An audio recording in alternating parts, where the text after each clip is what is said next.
Hi, I'm Jane Howard. I've been a trustee of international needs for probably between 20 and 25 years. I'm retired relatively recently, living in a lovely part of the country in Dorchester, but here to tell you a little bit more about being a trustee.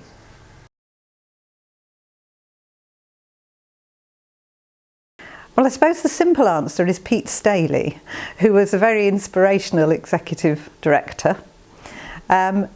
But he had also introduced me to the work of international needs, and it had always seemed to me as a Christian that we should be modelling ourselves on Jesus. Jesus not only preached and taught, but he helped, he healed, he was very practical. He fed 5,000 people who were hungry. And those are the sort of issues that made me realise I could make a contribution to helping the most vulnerable in our world today. And that's been my history through international needs.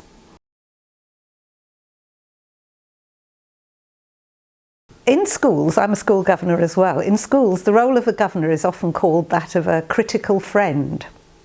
And I actually think that's a very good description of the role of anybody on a board. We are there to support and to help the organisation, to encourage the staff, to encourage management, particularly when things are a bit tough, for example. But at the same time, we're also there to question, to say, have you really thought about this? What do you want to know about the following to make absolutely certain? Are there any other options? All of those sort of questions that make sure that in the end the decisions we take are the best ones for international needs. And of course, if they're good decisions for international needs, they're good decisions for our ultimate clients, those who need our help.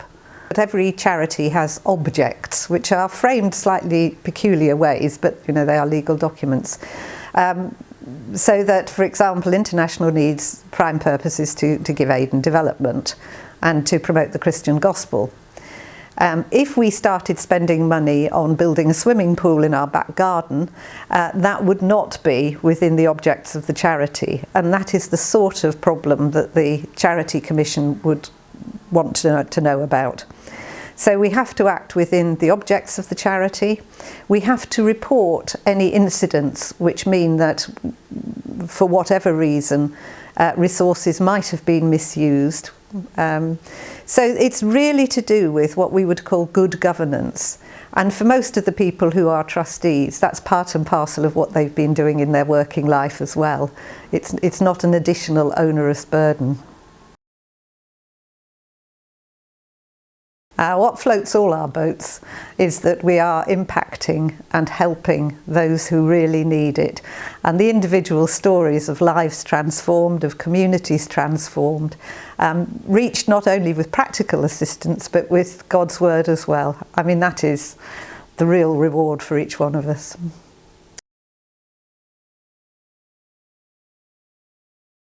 Well, over the years, international needs has grown enormously.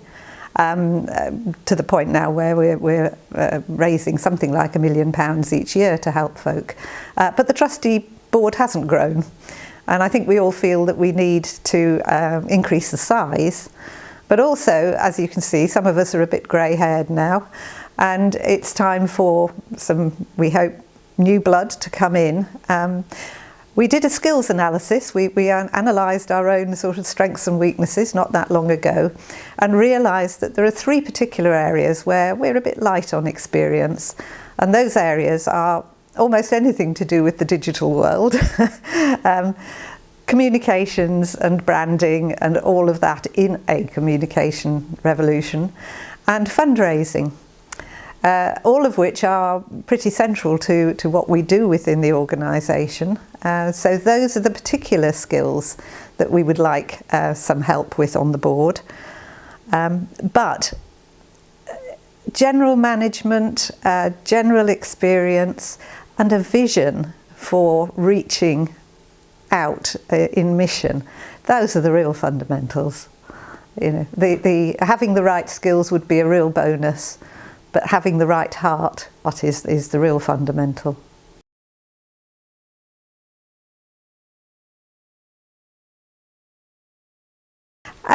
There are some basic commitments to do with a cycle of meetings. So there's probably 6 meetings minimum a year, plus an away day when we all meet together. The extent of your commitment after that, or anyone's commitment after that, is really how much you can offer and want to offer. It's a matter of, do I have a particular skill that might be useful to the management, useful to the staff?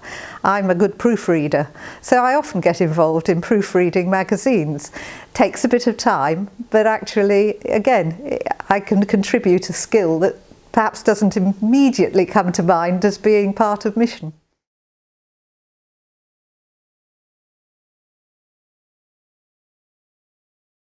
Oh, hugely, hugely. When I first joined, I can remember some of our early conversations were, could we employ someone full-time?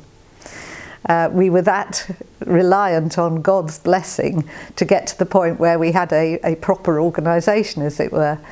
Now we have a staff team. We have spread our wings in terms of the countries that we're covering, in terms of the projects that we're undertaking. And each time we've trusted that each step of these big steps, often big commitments, have been in God's hands, and He has really blessed the work of international needs, and I think we'll continue to do so. I think our vision is to continue to help more people in more different ways.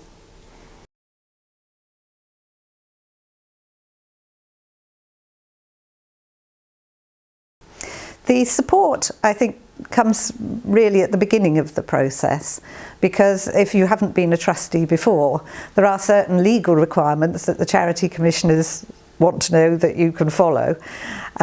So we are developing a handbook to help new trustees to settle in. After that, there are opportunities that come along for training. Often online training now, of course, which is helpful because we can be geographically dispersed. And there are opportunities to go out and visit the different projects and get to know them more intimately that way. Again, these things are not absolutely essential. They're opportunities, and if people want to take them up, I know International Needs would be very grateful.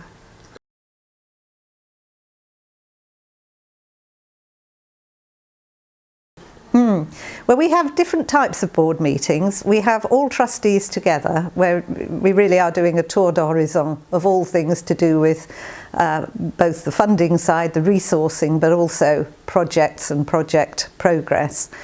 But then we split down into 2 different halves, as it were, where a group of us, me included, look at resources, and another group will look in more detail at projects and project progress. So very typically on a resources agenda, we will be looking at all the resources you can think of, the money, human resources, all things to do with the accounting, which of course we have to do properly. Some of the slightly less glamorous, if you like, but absolutely essential parts of being a trustee. I'm a bit of a Nehemiah myself. I like doing administration. I'm gifted, I think, at it. So, you know, I can contribute in that way, in line with my gifting.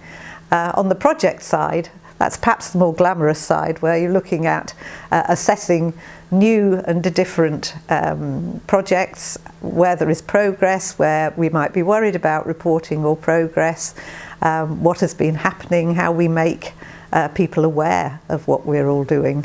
So different aspects, both of which are essential.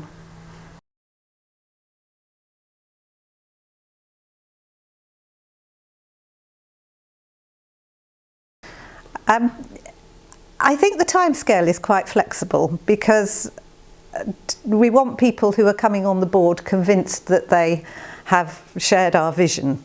And to do that, you need to know a little bit about how International Needs operates. Perhaps you might want to come along to a board meeting and see the sorts of things that are discussed. Once you've come to the point of thinking, yes, this could be for me, then there is a slightly more formal process. We'd like everybody to fill in the skills matrix, largely for information, not because it would rule anybody out. Then we would arrange for a couple of trustees who haven't been involved up to that point just to come and have a chat, a bit akin to a membership interview, say in a Baptist church. And then there would be some formalities to complete. There are some safeguarding formalities. There are things to do with having to be aware of what the Charity Commission requires of trustees. But it's quite a gradual process and not a formal job interview type of process. I hope I've given you just a flavour of what it's like to be a trustee at International Needs. I hope I've encouraged you to ask a bit more about it. And if you would like to know more, I think the best way to go about inquiring would be to get in contact with Danny Morris at the International Needs Office. He will then put us in touch, and I would be very pleased, and I know other trustees would be very pleased to explain a little bit more about what it all involves. If it's not for you, that's also fine, but we'd still value your prayers. We are very grateful for your support and your interest. We look forward to the next development of this wonderful organisation. Thank you.